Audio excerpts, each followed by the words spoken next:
let's kill this thing. We've done 10 sets. I'm gonna just talk about mindset for a second. I've been doing this for a while. I've been doing 15 sets for a while. You may be new to this. We're in week 6. This may be way more volume than you've done. I assure you, number one, you're gonna get used to it because you have to progress, which I've tried to progress you. But if you are just beat, just stay with it. Your body will adjust to this shock right now. But right now is where all the magic happens. Sets 10 through 15 are the most important part because we have done 9 sets at the beginning of the first 2 weeks, 12 sets. We're upping your threshold. So you were here, I moved you here. I'm still moving you up, but you gotta stay with me. We have to keep this intensity.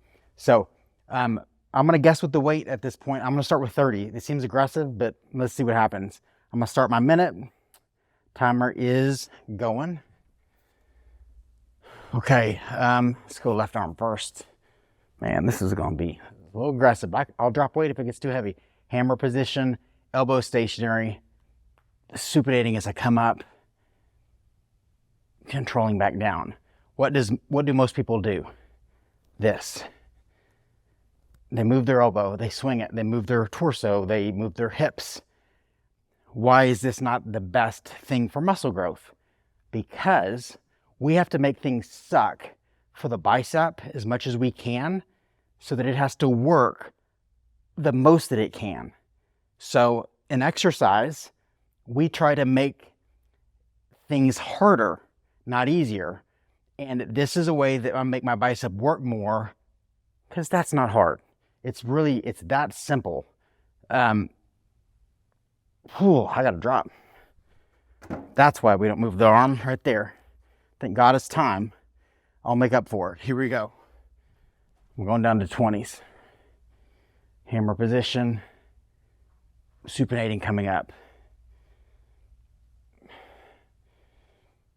If you notice I'm going a little wider on this side, it's because I've got a mic here on my hip. So I've got to kind of avoid that. So it may look a little bit different, but that's just part of this filming, right? So controlling back down. The benefit of me being right here is I can see myself in this mirror.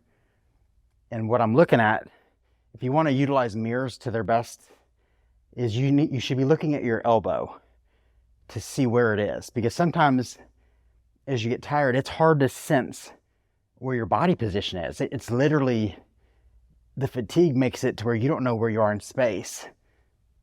So my vision on my elbow in this mirror helps guide me, because especially on this right side right now, I mean, it is struggling to really feel where my elbow is.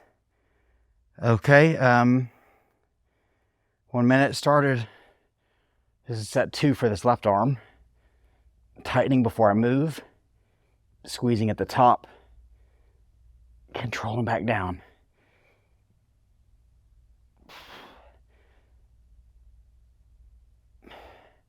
It's also kind of interesting, the fact that I'm holding one weight. You wouldn't think it would be a big trunk challenge, but it is a little bit. Like, I've got to actually kind of keep my abs engaged to keep my shoulders level and keep my body position the same. Holy crap. So if you look where I'm at, this is a very valuable lesson right here. I can't move my arm anymore and keep position. So I'm just going to hold this position. What most people would do is that to finish the rep. That's where you get hurt. I still have 5 seconds. My biceps saying, no, it's done. Switching arms. Longevity. We're in this thing for the long term. That's avoiding injury and avoiding unnecessary wear on your body.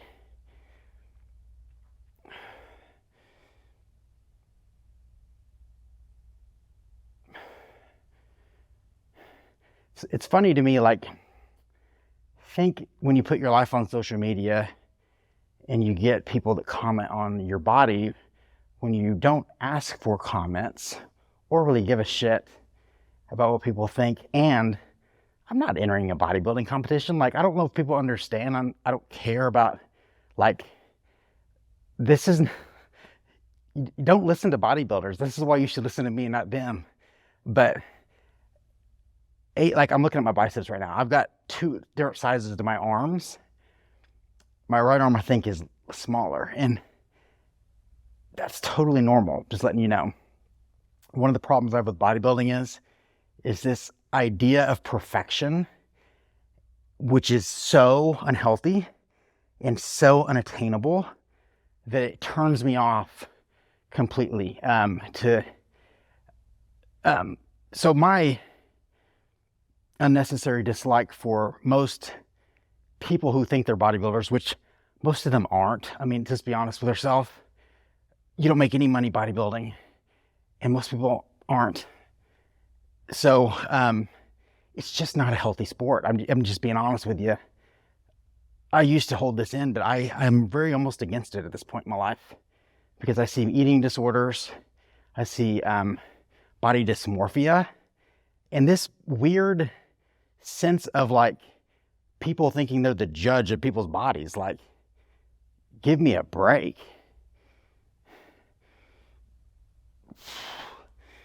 Holy crap, I cannot move my freaking arm at this point. So I'm just gonna hold it in this little bitty baby isometric for, hopefully, thank God, that's it. I love the wrist vibration of my watch, because I don't have to worry about my phone or anything else. So right here at this point, is your muscles are getting tired and wanting to escape everything we're freaking doing. This is where the magic's at. As I've said, this is where the biggest muscle growth benefits are, because we have increased our workload and our time under tension. So our system, as my back is literally dripping in sweat, is on overload.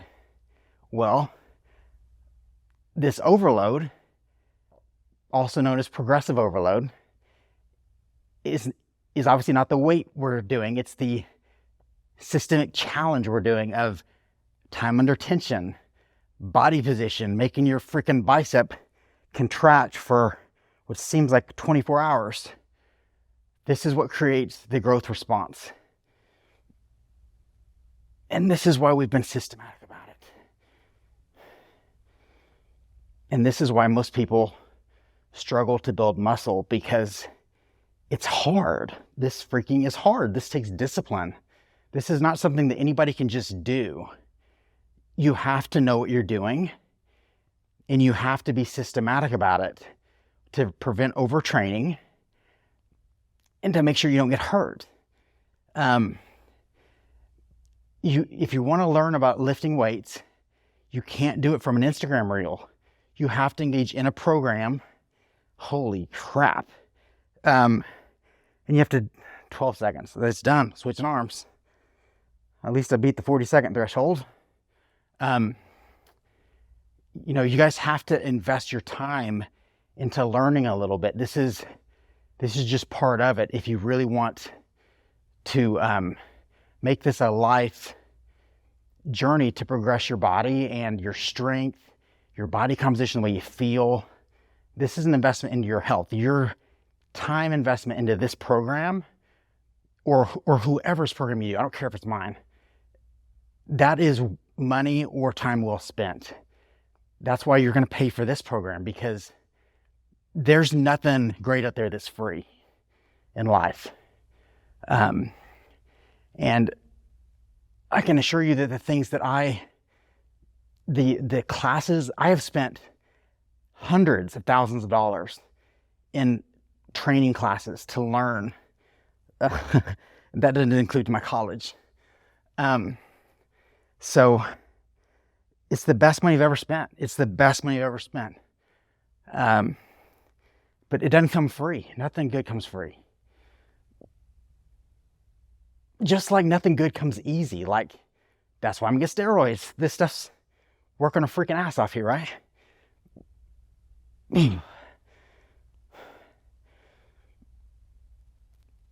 I'm still engaged. Last set.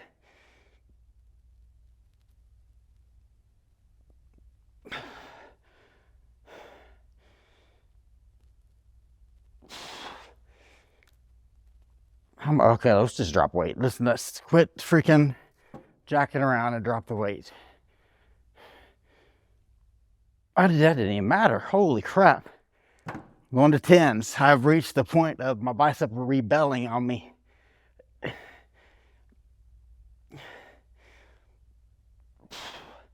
Embrace the 10. Holy crap, that's good stuff right there. Switch arms. There's nothing more I like than being at like a Lifetime Fitness or something and lift a really light weight and, you know, be doing what I'm doing here. And somebody will look at me like, what is wrong with this guy? Like, why is he barely lifting this 10? And I have some of the best conversations with people in those moments.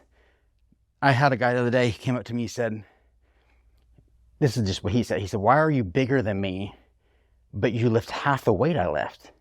So it was this great opportunity to talk to this guy and to really kind of explain some of this stuff. And he was so receptive. It's interesting. It was like a new world opened up for him. It was like he looked at me like I was an alien. I was just like, what is this concept that you speak of? And I think that stuff motivates me to do these things because I live in this little bubble of this being my world. So I'm so isolated from people that I don't get to see how different this is than the way most people lift. It takes me going to a facility where there's a lot of people to be like, oh boy, like a lot of form is pretty bad. I mean, because in my little facility, people are on point. People will do their stuff, you know? And so this little bubble I'm in is this perfect little exercise world. Then I go to this big gym and I'm like, oh no, like what's happening in here? It's like a zoo.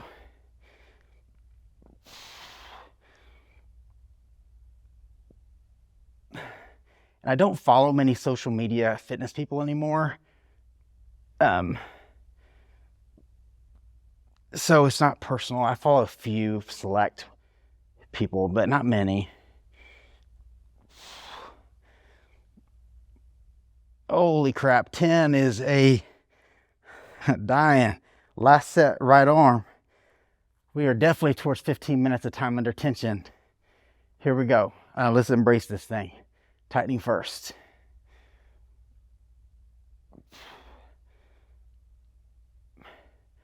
So giving a lot of effort, working hard can be fun. You can smile with it.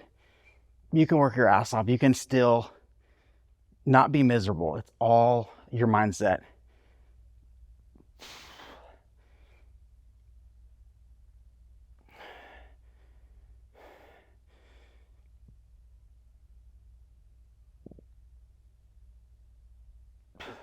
I don't think there's a time when I'm doing like a side raise, for instance, where I'm really contracting my deltoids, that I'm in a public gym and there's not every female in the facility is lifting more than I am. I mean, everyone, and that's fine. Like, it's just funny because like, I think people are looking at me and they're like, man, this decent sized guy is like really weak. I mean, he can't hardly lift a 8-pound dumbbell.